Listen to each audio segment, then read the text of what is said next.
Salam guru hebat, saya Neti Bitoen SPD, calon guru penggerak angkatan ke-11 Kabupaten Mimika.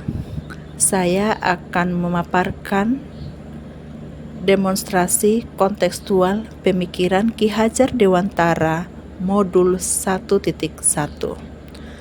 Filosofi pendidikan menurut Ki Hajar Dewantara yaitu bebas dari segala ikatan dengan suci hati mendekati sang anak, bukan untuk meminta sebuah hak, melainkan untuk berhamba pada sang anak.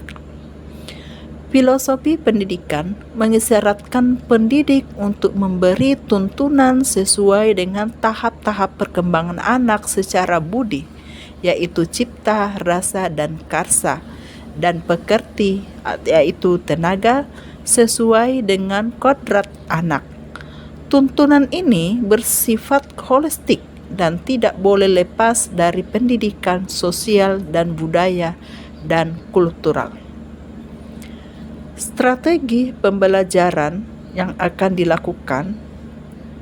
Istilah pendidikan berhamba pada sang anak, maksudnya pendidikan adalah menuntun segala kodrat yang dimiliki oleh anak agar dapat mencapai keselamatan dan kebahagiaan yang setinggi-tingginya baik sebagai manusia maupun anggota masyarakat. Pendidikan hanya suatu tuntunan dalam hidup dan tumbuhnya anak-anak kita, artinya hidup dan tumbuhnya anak di luar kehendak kita sebagai pendidik. Pendidik hanya bisa menuntun tumbuh hidupnya kekuatan itu agar dapat memperbaiki lakunya, bukan dasarnya. Pendidik ibarat seorang petani yang menanam banyak tanaman. Petani hanya menuntun tumbuhnya berbagai tanaman tersebut dengan memperbaiki kondisi tanah, memberikan pupuk, membasmi hama yang akan mengganggu tumbuhnya tanaman tersebut, namun tidak dapat mengganti kodrat masing-masing tanaman tersebut.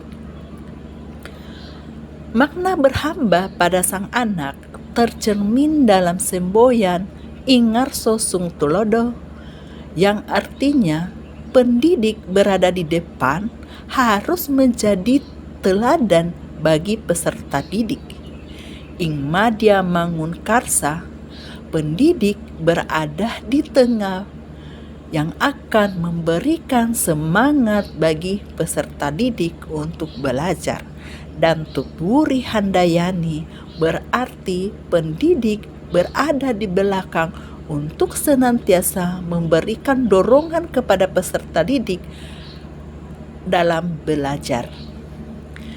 Strategi dalam mewujudkan pendidikan yang berhamba pada anak dapat dilakukan dengan pendidikan yang berpihak pada murid, merupakan pendidikan yang sesuai dengan konteks diri murid dan sosial budaya di daerah asal. Pendidikan disesuaikan dengan kodrat alam dan kodrat zaman sang anak.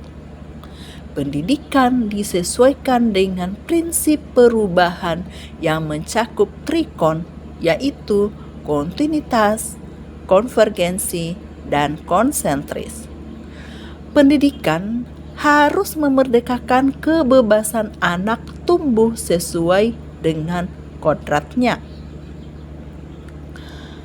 Pemikiran dan strategi tersebut dapat dikembangkan dan diterapkan di sekolah dan di kelas dengan cara melaksanakan pembelajaran berdiferensiasi, memberikan penugasan atau proyek dengan membebaskan kepada murid untuk memilih bentuk laporan hasil penegasan sesuai minat dan kreativitasnya, memberikan kesempatan kepada murid untuk berpendapat dan kebebasan untuk membangun pengetahuannya dengan caranya sendiri. Memberikan kebebasan kepada murid untuk berkolaborasi dalam tim untuk mengembangkan potensi sosialnya. Melaksanakan pembelajaran dengan konten materi yang disesuaikan dengan perkembangan berpikir dan konteks alam sosial dan budaya. Memberikan kebebasan untuk melakukan refleksi diri terhadap proses pembelajaran yang sudah dilakukan untuk mengungkapkan apa yang diharapkan dan apa yang tidak disukainya dalam pembelajaran. Nah, tantangan yang dihadapi dalam melakukan pembelajaran tersebut, yang pertama adalah kompetensi diri. Yang kedua, faktor dari peserta didik itu sendiri. Dan yang ketiga, fasilitas pendukung.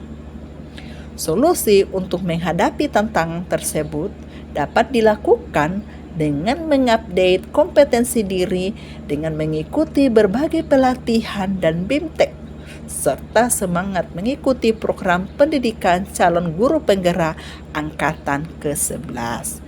Demikian yang bisa saya paparkan. Terima kasih banyak. Salam dan bahagia.